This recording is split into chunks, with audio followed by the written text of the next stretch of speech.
So, what made me decide to start traveling from Detroit to Southeast Asia for 6 months? The first thing was ancestry. So, my great grandmother is part Thai from an Afro Thai indigenous community. So that kind of started and piqued my interest. And I did a DNA test years ago, Ancestry.com. And as that app evolved, it started helping you to communicate with your family abroad. And so I started seeing my extended family in Southeast Asia. And that is what piqued my interest and got me involved. So I chose Thailand as a starting point for my journey because of ancestry. So that was from where my grandma was from. So I figured that was a good starting point. And it's a good starting point if you want to see Southeast Asia, because that kind of gives you a good way to experience the best of Southeast Asia. And then you hear from other people about other countries near there. So I would say that is a really, really good starting point because you're going to love Thailand. And then it kind of prepares you for the other places too. So on the day I boarded the plane, what was on my mind? So it was just surreal because I couldn't believe that I was leaving the country, let alone by myself. So I think it was, a lot of anxiety, a lot of, I don't know, a lot of apprehension, a lot of love, but it quickly changed when I touched down in Thailand. I was just so relieved after you've been on a plane. I was on 3 planes. After I've been traveling for 21 hours, I appreciated the solitude of getting to my Airbnb. What was my biggest culture shock when traveling abroad? I'd say it was how much that Asian people love Black people's hair. I had so many people just infatuated. And I didn't realize that, especially Thailand and Vietnam and China and South Korea, there's people that get their hair processed to look kinky like mine. So it was really I never experienced as a Black woman other races really paying homage to me in that way.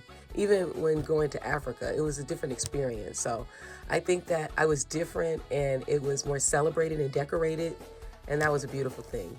Traveling abroad for 6 months challenged me in so many ways. It challenged me personally, physically, mentally, and spiritually. I learned to be more open to others' beliefs and respectful, even though I thought that I was. Thailand, for instance, being a Buddhist country, the temples were so beautiful. And I realized that, depending on where you are in the world, you have different beliefs and you were raised differently. And it doesn't make you bad or good. It's just different. And I think that I respect that. I respect the Asian culture, especially in Thailand. They believe in karma. And it made me realize that when you believe in karma, you tend to have more integrity because you do the right thing when no one's looking. And you just know that it's going to come back on you if you don't treat people right. Or if you treat people well, it'll come back on you with good pleasure and good measure. So I believe that, My faith definitely played a role in my travel. I think that when you are so far away from your family and people that love you, you tend to lean more on your faith. I took a lot of walks. I walked an average of 7 miles a day.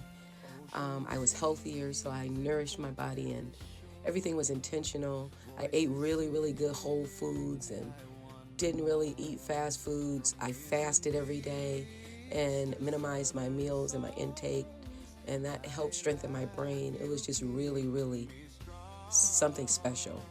And I wish everyone would get the opportunity at least once in their life to travel long term.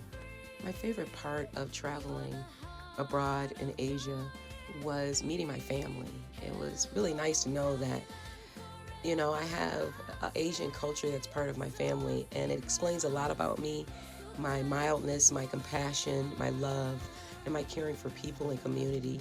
And I think that shows through my relatives. And I found out that I look a lot like them, and although we're different race, there's so many similarities, and that just made me feel more complete, I would say. Traveling taught me about peace and about materialistic things and money. I realized that as long as you've got good health and wealth and you feel good about yourself and you're healthy, those are the more important things. And it's not stuff and materialism. And it's kind of changed me since I've been back to America.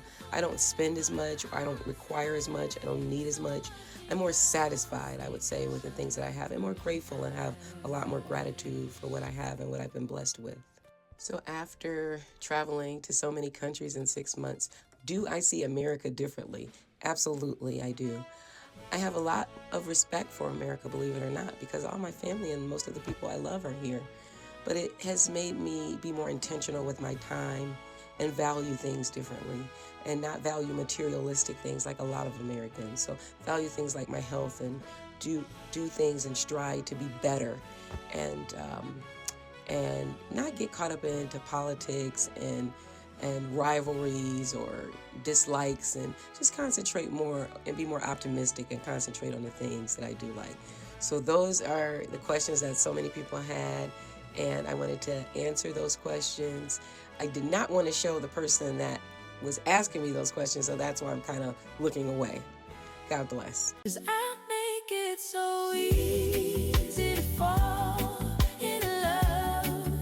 So come give me a call and we'll fall into us. I'm the perfect mix of Saturday night and the first of your life. Anyone with a heart would agree. It's so easy to fall in love with the way I do my hair, the way I make you laugh, the way we like to share a walk in Central Park.